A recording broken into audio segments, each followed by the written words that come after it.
ពាក់ព័ន្ធទៅនឹងការអនុវត្តវិធានការវិចំនួនចំពោះដែលពាក់ព័ន្ធនឹងតួអង្គដែលជាស្ត្រីកិច្ចការងារដូចជាករណីដែលក្មួយប្រហែលរូបត្រូវបានខាត់ខ្លួនពាក់នឹងការផ្សព្វផ្សាយជ្រុលនៅលើប្រព័ន្ធ media ប្រព័ន្ធផ្សព្វផ្សាយសង្គមអំពីការលក់ផលិតផលដែលហួសហេតុប៉ុន្តែសិទ្ធិសេរីភាពរបស់ប្រជាពលរដ្ឋរួមទាំងសិទ្ធិរបស់នារីត្រូវបានលើកតម្កើងប៉ុន្តែយើងក៏ត្រូវមានកាតព្វកិច្ចក្នុងការថែរក្សានិងការពារនៅតម្លៃសង្គមតម្លៃវប្បធម៌ប្រពៃណីហើយជាពិសេសតម្លៃស្ត្រីខ្មែរទោះបីជាប្រទេសយើងអភិវឌ្ឍ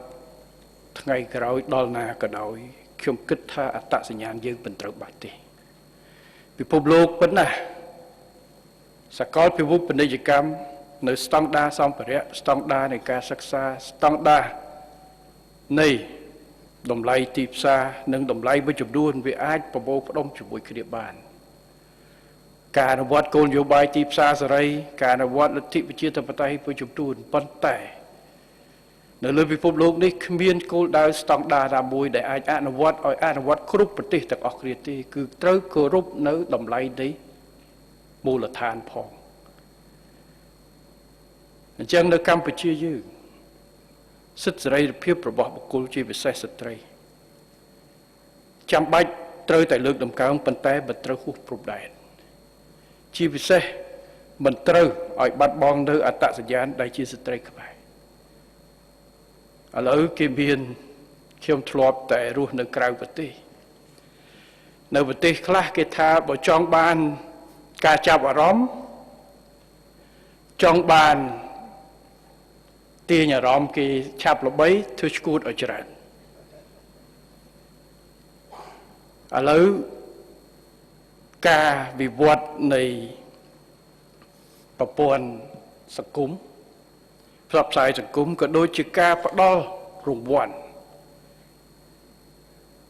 តាមរយៈបើមាន view ច្រើនបានលុយពេលខ្លះធ្វើឲ្យមនុស្សភ្លេចនៅព្រំដែនធ្វើអីក៏ធ្វើឲ្យតែមានមនុស្សមើលច្រើនដើម្បីបាន credit កុំភ្លេចថាអ្នកដែលឲ្យ credit នេះគេនៅប្រទេសផ្សេងគេតម្លៃផ្សេងគេវប្បធម៌ផ្សេងខុសពីយើង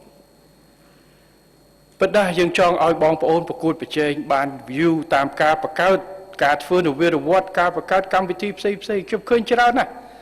ខ្ញុំអាសាមើលរឿងកំ pl ែងបងប្អូនដាក់ក្នុង web ស្អីច្រើនគាត់បង្កើតប៉ុន្តែគាត់មិនទៅហួសហេតុទេគាត់បង្កើតព្រំដែនសីលធម៌នៅតែកំ pl ែងទៅដែរហ្នឹងកំ pl ែងដោយតែគ្រាមិនបាច់ចាំបាច់តែឆ្អេះឆ្អាលក់ផលិតផលដោយតែគ្រាមិនចាំបាច់តែត្រូវធ្វើអីហួសព្រំដែនបាទខ្ញុំមិនសូមមិនលើកឧទាហរណ៍អីនោះទេអញ្ចឹងបើសិនជាគាត់អនុវត្តលើសព្រំដែនយើងត្រូវតម្រង់ទិសមិនថាដាក់ទណ្ឌកម្មនេះគឺជាការធ្វើបាបទេតែជាតម្រង់ទិសដើម្បីយើងជាសារមួយប្រាប់ថាក្មួយបងប្អូនបានដើរហួសព្រំដែនហើយដើម្បីជាសារឲ្យអ្នកផ្សេងផងថាអូហួសព្រំដែនបើមិនប្រាប់ថាហួសព្រំដែនតើជាកំហុសអ្នកដែរបើរាជរដ្ឋាភិបាលបើមិនមហាជនជួយកន្លងទៅមានការហួសព្រំដែននេះយើងឃើញបងប្អូនមហាជនប្រជាពលរដ្ឋយើងបានចេញ comment ប្រាប់ថាកុំធ្វើអញ្ចឹងមិនគួរស្អីអញ្ចឹងរហូតដល់ករណីមួយនេះលោទៅដល់មុននឹងក្រសួងដាក់ពាក្យបណ្ដឹងដើម្បីខកខ្លួនគឺមហាជនបានប្តឹងច្រើនណាស់មកក្រសួងថាហេតុអីក៏ស្ថាប័នរដ្ឋមួយទាំងមូលទុកឲ្យគេធ្វើអញ្ចឹងឲ្យតម្លៃវប្បធម៌ស្ត្រីខ្មែរទៅដែរអញ្ចឹងសំណួរសួរថាតើរដ្ឋាភិបាលមានភារកិច្ចអីសិទ្ធិសេរីភាពមួយខាង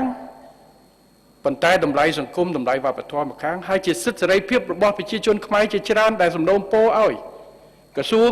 ធ្វើវិធានការអប់រំកម្រិតណាមួយឬមួយក៏វិធានការណាមួយដើម្បីឲ្យគាត់កែអប់រំមិនស្ដាប់ត្រូវអនុវត្តតាមយ៉ាងម៉េចដើម្បីឆ្លើយតបទៅនឹងតម្រូវការរបស់ប្រជាពលរដ្ឋយើងដែរដែលប្រជាពលរដ្ឋយើងច្រើនលើសលប់ជាពិសេសស្ត្រី បានចូលរួមនៅក្នុងការការពារនេះតាមរយៈការបញ្ចេញទស្សនៈក៏ដូចការសម្ដែងពោហើយជួយណែនាំអប់រំកូនចៅផ្ទាល់ហើយទាំងថែមទាំងការចូលរួមនេះចឹងខ្ញុំគិតថាតម្លៃនេះត្រូវថែរក្សាបើសិនជាយើងមិនណែនាំតម្រង់ទិសម្នាក់ឃើញគាត់ថាប្រហែលជាអានឹងអត់ខុសទេចឹងគ្រប់គ្នាចេញមកហើយមិនប្រកួតគ្នាទៅធ្វើអ្វីដែលល្អទៅប្រកួតគ្នាធ្វើអ្វីដែលអាក្រក់តើសង្គមយើងទៅយ៉ាងណាថ្ងៃមុនខ្ញុំណែនាំឲ្យក្រសួងធម្មការបណ្ឌិតពើការចេញអីសាសនាតម្លៃសាសនាយើងត្រូវការពារប៉ុន្តែបើអត់មូលដ្ឋានតែធ្វើឲ្យប៉ះពាល់ទៅដល់បរិយាកាសសង្គមតម្លៃសង្គមសាសនាវប្បធម៌យើងត្រូវធ្វើយ៉ាងណាសួរថាដឹងជាការបំបិទសិទ្ធិសេរីភាពការមិនឲ្យតម្លៃបុគ្គលយើងព្រោះតែយើងឲ្យតម្លៃបុគ្គលនឹងហើយបានតែយើងណែនាំថាធ្វើអញ្ចឹងខុសហើយធ្វើត្រូវវិញទៅតម្លៃសង្គមរបស់យើងដែលត្រូវធ្វើឲ្យខ្ញុំសូមលើកទឹកចិត្តឲ្យក្រសួងកិច្ចការនារីបន្តប៉ុន្តែនិយាយចឹងមិនមែនបានន័យថាបានដៃប៉ះដៃកាត់ដៃប៉ះជើងកាត់ជើងត្រូវអភិវឌ្ឍវិធានការអប់រំណែនាំតម្រង់ទិសចេញអប់រំជាប្រចាំបីខ្ញុំឃើញក្រសួងបានធ្វើទូរទស្សន៍សំខាន់ឲ្យដាក់ចេញកម្មវិធីនារីរតនៈ5ដំណាក់កាលឥឡូវដំណាក់កាលទី6និងការអប់រំបរិបទផ្សេងទៀតសហការជាមួយដៃគូគ្រប់វិស័យទាំងអស់ដើម្បីយើងបញ្ជ្រាបក៏ដូចជាថែទាំព្រោះពិភពលោកដើរលឿនសង្គមយើងដើរលឿនការវិវត្តរបស់យុវជនយើងក៏លឿនហើយយើងមិនហាមឃាត់ទេនៅក្នុងការគិតគូរគំនិតថ្មីការស្រូបយកថ្មីព្រោះយើងមិនទៅបិទអ៊ីនធឺណិតយើងមិនទៅប៉ុន្តែយើងត្រូវមិនបង្រៀនគាត់នៅក្នុងតម្លៃឲ្យក្នុងខ្លួនឲ្យច្បាស់មុននឹងគាត់យកទៅមើលព្រោះម្នាក់មានលទ្ធភាពអាចទទួលព័ត៌មានគ្រប់ជ្រុងហើយគាត់ជាអ្នកសម្រេចថាតើស្អីដែលត្រូវស្អីដែលមិនត្រូវស្អីដែលគួរធ្វើស្អីដែលមិនគួរធ្វើតាមរយៈការអប់រំបណ្ដុះបណ្ដាលផ្ដល់តម្លៃទាំងពីក្នុងសាលានៅក្នុងគ្រួសារនិងក្នុងសង្គមរបស់យើងហើយនេះគឺជាអ្វីដែលខ្ញុំសូមគាំទ្រទៅដល់កន្លងទៅមានវិធានការពីពីមានទស្សនៈខ្លះថាខ្ញុំធ្លាប់ប្រជុំម្ដងនៅថ្ងៃមុនក៏មានការលើកឡើងប្រាប់ថាការអនុវត្តរបស់ក្រសួងកិច្ចការនារីគឺជាការរំលោភទៅលើសិទ្ធិរបស់ក្មួយប្របាទដែរ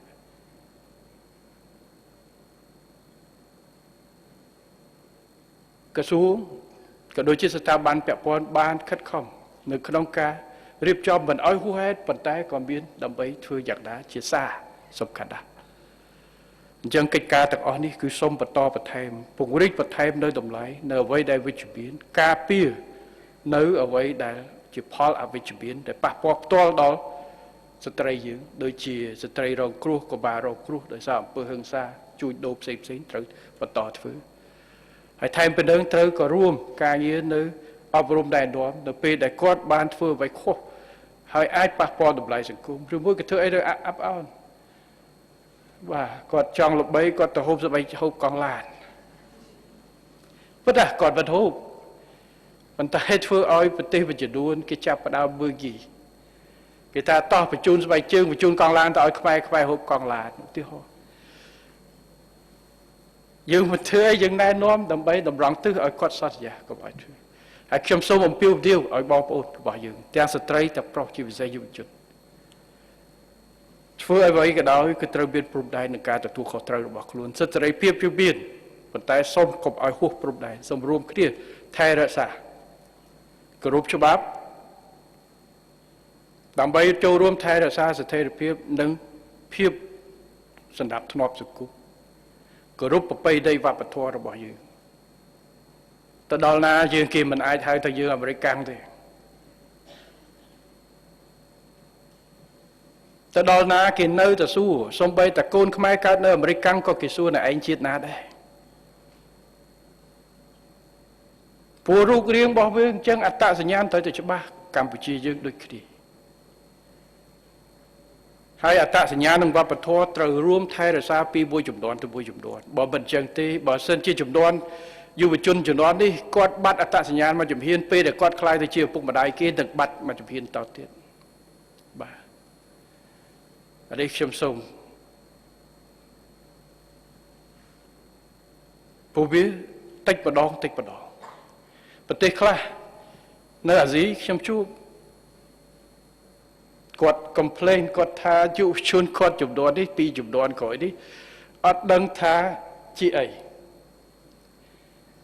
គាត់នៅអាស៊ីតែគាត់គិតខ្លួនថានៅអឺរ៉ុបព្រោះគាត់ធ្វើដោយអឺរ៉ុបទាំងអស់ដល់គាត់ទៅអឺរ៉ុបគេថាគាត់អាស៊ីមិនទាំងអស់នៅក្នុងប្រទេសតែមានតែខ្លះជាងខ្ញុំគិតថាយើងត្រូវតែគិតគូរគេបុនខ្ញុំបានឲ្យក្រសួងអប់រំដើម្បីធ្វើឲ្យសាលាអប់រំទាំងអស់ទាំងសាលាអន្តរជាតិទៅឲ្យកូនខ្មែររៀនភាសាខ្មែរតែដឹងយើងបានអនុវត្តឲ្យក្រសួងអប់រំក៏បានរុញបន្តទៅទៀតព្រោះកន្លែងខ្លះយើងមិនហាមក្មួយមិនឲ្យចេះភាសាអង់គ្លេសទេប៉ុន្តែក៏មិនដល់ថ្នាក់តកូនខ្មែររៀននៅស្រុកខ្មែរដល់ថ្នាក់ទី12អត់ចេះសរសេរអានអក្សរខ្មែរនោះទេត្រូវចាំបាច់ទៅវាវប្បធម៌សិល្បៈយើងត្រូវដឹងហើយនេះគឺជាកិច្ចការសំខាន់នៅក្នុងការរក្សាសិទ្ធិសេរីភាពឲ្យស្ត្រីក៏ចាំបាច់ធំមួយដែលរួមរបស់យើងគឺតម្លៃស្ត្រីខ្មែរតម្លៃវប្បធម៌តម្លៃគុណធម៌ហើយនេះគឺជាអ្វីដែលយើងរាប់ពាន់ឆ្នាំហើយវប្បធម៌ខ្លះដែលយើងកំពុងទៅមានក្រោយយើងទេអញ្ចឹងវប្បធម៌យើងយូរអង្វែងអញ្ចឹងយើងថែរក្សារាប់ពាន់ទៀតអញ្ចឹងខ្ញុំសូមលើកទឹកចិត្តទាំងសូមអរគុណចំពោះក្រសួងកិច្ចការនារីនិងក្រសួងពាក់ព័ន្ធទាំងអស់ដែលបានចូលរួមនៅក្នុងការខិតខំថែរក្សានៅតម្លៃនៃស្ត្រីនិងតម្លៃសង្គមរបស់យើងហើយសូមបន្តធ្វើតទៅទៀត